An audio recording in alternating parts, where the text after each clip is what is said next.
Здравствуйте, уважаемые подписчики, наши зрители, слушатели и все любознательные. В эфире подкаст-проект «Свои с книжками» Павлодарской областной специальной библиотеки для незрячих и слабовидящих граждан. И сегодня мы представляем вашему вниманию очередной выпуск рубрики «Точка зрения», в рамках которой мы встречаемся с экспертами и просто интересными людьми. Тема сегодняшнего эфира – карьера на ощупь. Сегодня мы постараемся ответить на вопросы, кем может работать незрячий человек, на какие критерии нужно ориентироваться в выборе профессии, что делать в случае, если зрение потеряно уже во взрослом возрасте, как ориентироваться, как адаптироваться в мире профессий. А разобраться в этой непростой теме нам поможет специально приглашенный эксперт в области профориентации Орызбекова Айгерим Алтынбекова. Здравствуйте, Айгерим. Огромное спасибо, что нашли время на беседу с нами. Давайте знакомиться. Здравствуйте, Ольга. Спасибо, что пригласили. Для меня это очень приятно и ответственно. Буду рада ответить на все ваши вопросы. Профориентацией я занимаюсь с 2019 года. Это уже, наверное, 6-й год пошел, как я занимаюсь этой сферой. Я пришла туда из сферы образования. Я сама преподавала в университете и работала со студентами. Я закончила, так как у нас в Казахстане нет курсов, нет обучения на профориентатора. Сейчас вот недавно оно появилось, но до этого времени не было. Я обучалась в России, прошла там курсы, получила подтверждение, свидетельство о переквалификации и стала заниматься уже основательной профориентацией. Сейчас я консультирую в образовательных центрах, индивидуально консультирую ребят, консультирую по поводу выбора профессии, как правильно выбрать профессию. Владею различными методиками диагностическими. Например, я могу протестировать человека и понять по психотипу, какие профессии ему подходят. И, в принципе, если человек выбирает профессию по своему психотипу, она у него как будто бы не встречает сопротивления что-то. То есть, допустим, если у нас интроверты, есть экстраверты, есть амбиверты. Вот даже это важно подобрать. Да, и тут уже ясно, понятно, допустим, если ты такой экстраверт, тебе будет комфортно с людьми работать. И также я занимаюсь наукой, я учусь в докторантуре, второй курс закончила, занимаюсь биологией. И в принципе это все так взаимосвязано, потому что это все биология поведения, то, как мы принимаем решения, на чем мы основываемся. Поэтому у меня такой, наверное, очень основа все-таки биология, и все это просто очень широкая биология, скажем так. Межпредметные связи, да. Очень, да. Ограниченные возможности здоровья – это не причина исключать человека из активной жизни. А трудовая деятельность – один из важнейших аспектов социализации и адаптации человека в обществе. Вот кем может работать человек, имеющий инвалидность по зрению, незрячий, слабовидящий человек? Давайте с вами выделим какие-нибудь, например, топ-5 профессий, популярных среди людей с инвалидностью по зрению. Или же в каких сферах он может найти себя. Полноценной жизнью жить, да? Частью общества. Сферы можно выделить следующие. Допустим, педагогика. Сфера здравоохранения, сфера услуг. Причем вот если мы, каждый вот это такие 3 большие сферы, но в целом, если их разделить, там очень много направлений. Например, та же самая педагогика.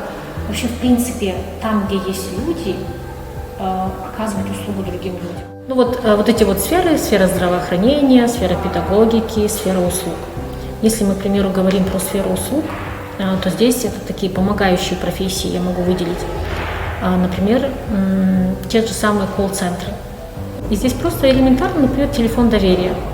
Потому что люди зачастую, которые имеют какие-то трудности, вот те же самые возможности не ограниченные, они зачастую обладают высоким уровнем эмпатии, терпения, принятия, скажем так.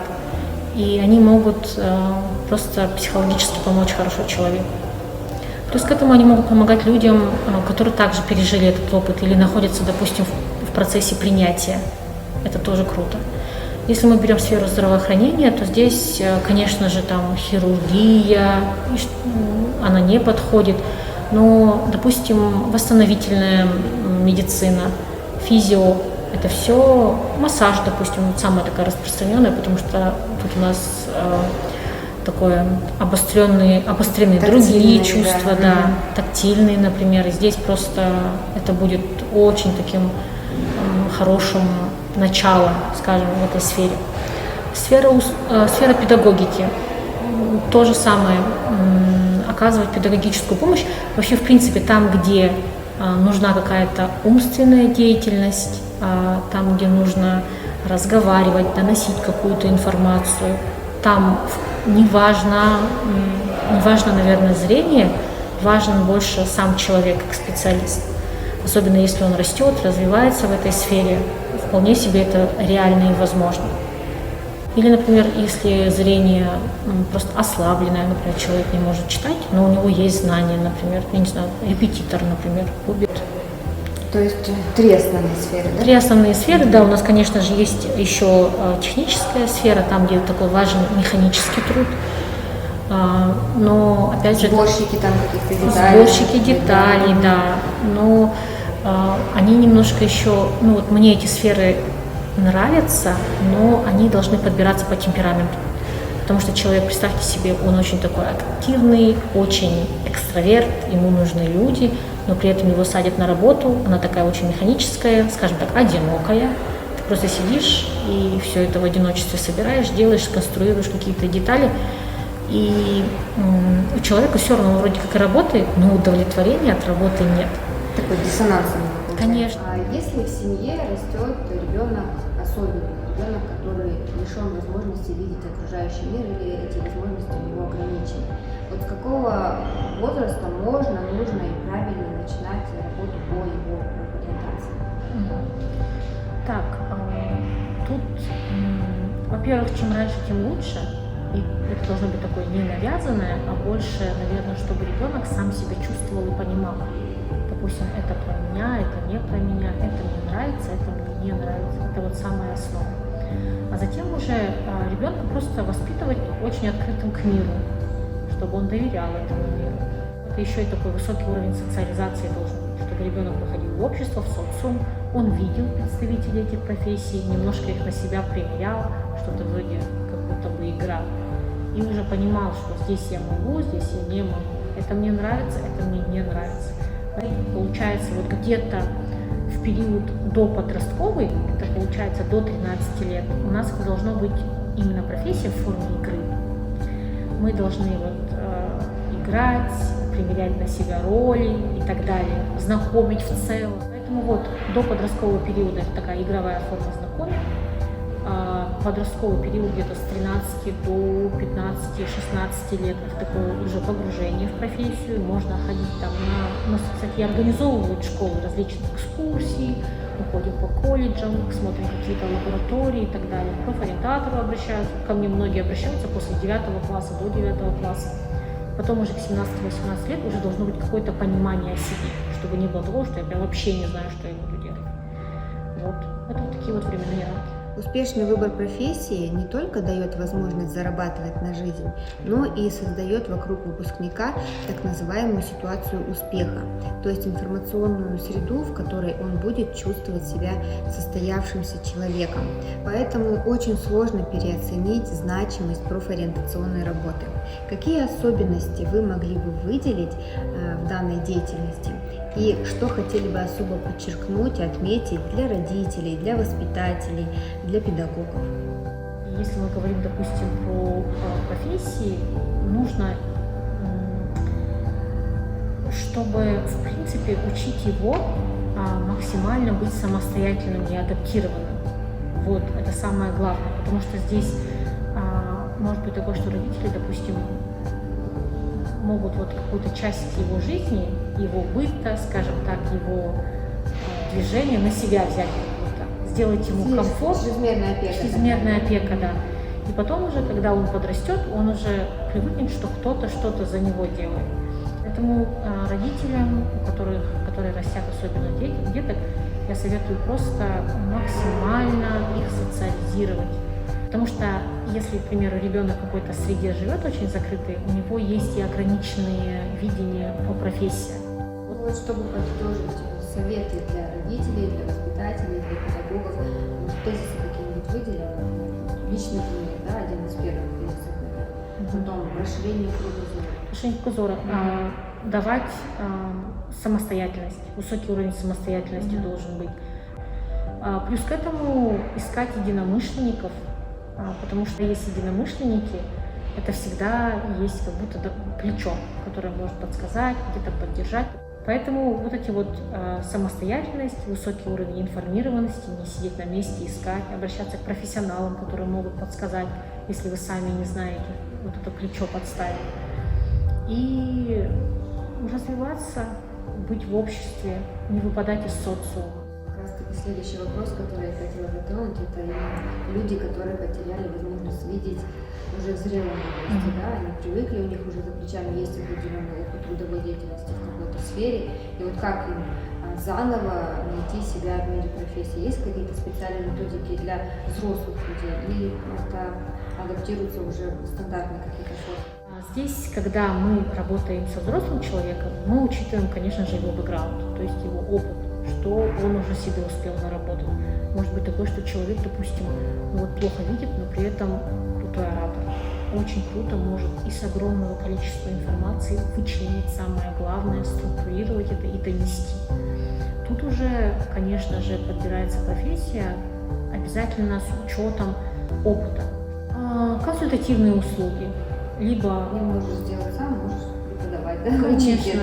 Мы всегда говорим о том, что человек, он, если, допустим, он профессионал в своей сфере, он за какой-то промежуток времени наработал мастерство. И мастерство, как раз-таки, оно очень сильно ценится. И можно делиться своими знаниями, своим опытом. Плюс к этому можно попробовать новые сферы, абсолютно новые сферы. И, во-первых, принять решение, взвешенное, что жизнь уже не так, как прежде, найти в себе силы, просто начать интересоваться, сходить элементарно в университет.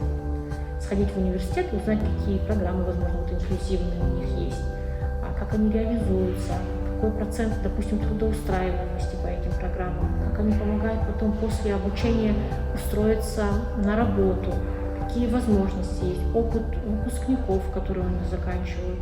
Опять же, обратиться к профориентологу, который может подсказать, допустим, в каких сферах проще развиваться будет или интереснее. Тут все по, по запросу. Ну, тут не сидеть самое главное. Идти, узнавать, интересоваться, искать единомышленников. На самом деле у нас, я вот в это верю, что люди самый главный ресурс, наверное.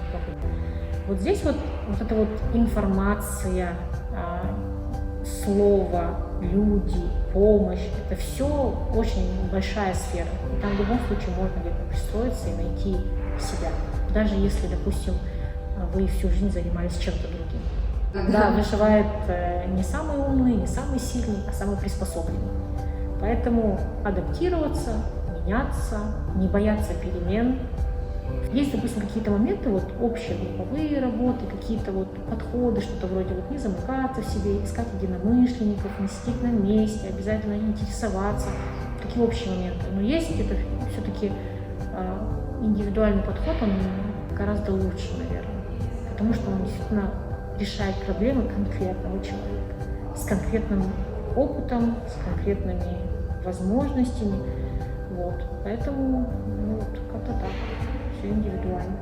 Не существует каких-то специальных методик для работы в области профориентации именно с людьми с ограниченными возможностями. Все любые формы работы, которые стандартные, можно адаптировать.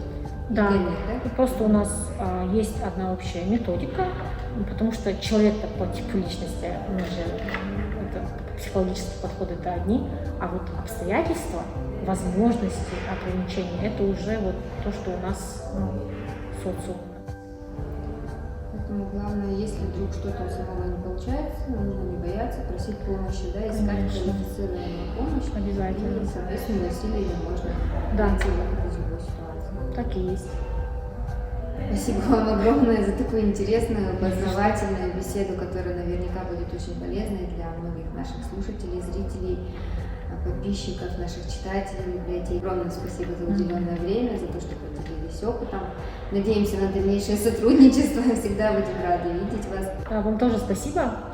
Я же говорю, для меня это первый опыт. Я во-первых, я на подкастах, на подкасте первый раз. И плюс к этому у меня не такой большой опыт людей с работы с людьми с ограниченными возможностями. Но мне хотелось бы как будто немножко веру в себя вселить, о том, что есть масса возможностей для всех. И самое главное, думать позитивно, и самое главное, обращаться за помощью, наверное. Потому что если ты сам не знаешь, то не значит, что этого нет. Просто нужно искать, бороться, искать, найти и не сдаваться, что-то вроде этого. Поэтому спасибо вам за приглашение. Я буду рада еще как-нибудь подойти к вам в рамках, возможно, другого моего проекта. Было бы круто. Обязательно. Будем рады сотрудничеству. Спасибо еще раз. Всего доброго. А нашим зрителям, слушателям. До новых встреч в следующих эфирах.